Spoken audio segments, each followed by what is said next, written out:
మరి శశిరేఖ విషయంలో ఎవరైనా అబ్బాయి ఉన్నారా? లవర్ ఉన్నాడా? ఏంటి అసలు? ఉండేవాడా? ఉన్నాడా? ఉండేవాడు. ఆ!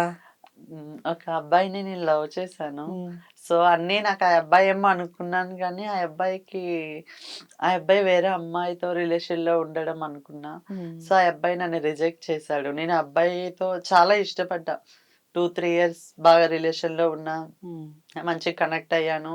మంచి ఇదయ్యాను. హ్మ్. సో, కానీ ఆ అబ్బాయికి ఇది లేదు. హ్మ్. అంటే ఎందుకు అన్నీ తెలిసే కదా తను లవ్ చేసాడు. ఎందుకు రిజెక్ట్ చేసాడు? అమ్మాయి కదా తను. ఓకే. తనింకా ఓకే. అందంగా ఉంది. హుహుహు. తను పెద్ద ఇది ఆర్టిస్ట్ అనుకుంటా. ఓకే. ఓకే. సో, మనకన్నా గొప్పోళ్ళు, డబ్బులు, ధనవంతులు హ్మ్. కనిపిస్తే హ్మ్. మనల్ని ఎట్టా ఉన్నా మనల్ని వదిలేస్తారు. హ్మ్. వాళ్ళకి యాక్సెప్ట్ చేస్తారు. అటువంటి హ్మ్. సొసైటీ. అంతే కరెక్ట్ శశిరేఖ.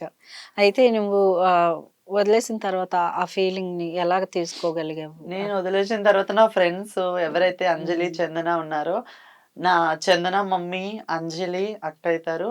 సో, వీళ్ళిద్దరికీ కనెక్ట్ అవ్వడం వల్ల మా ముగ్గురం బాండింగ్ స్ట్రాంగ్‌గా ఉండడం వల్ల నన్ను బయటకి తీసుకెళ్ళిపోయేటోళ్ళు, మంచిగా తిప్పేటోళ్ళు, హ్మ్. చేసేటోళ్ళు. నాకు ఆ బాధ అనేది ఎందుకు తెలియలేదసలు ఫస్ట్ హ్మ్. Of all.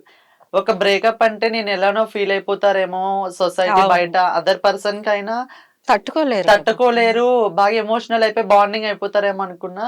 నా ఫ్రెండ్స్ ఉండడం వల్ల నేను అదంతా మర్చిపోయా. అసలు హ్మ్. నాకు బ్రేకప్ అంటే నిజంగా నాకు బ్రేకప్ అయిపోయింది ఒక అబ్బాయితోటి అన్న ఫీల్‌లో ఉన్నా ఒక మంచి నేనైతే. ఎక్స్‌పీరియన్స్ వచ్చిందా? ఎక్స్‌పీరియన్స్ వచ్చింది. హ్మ్.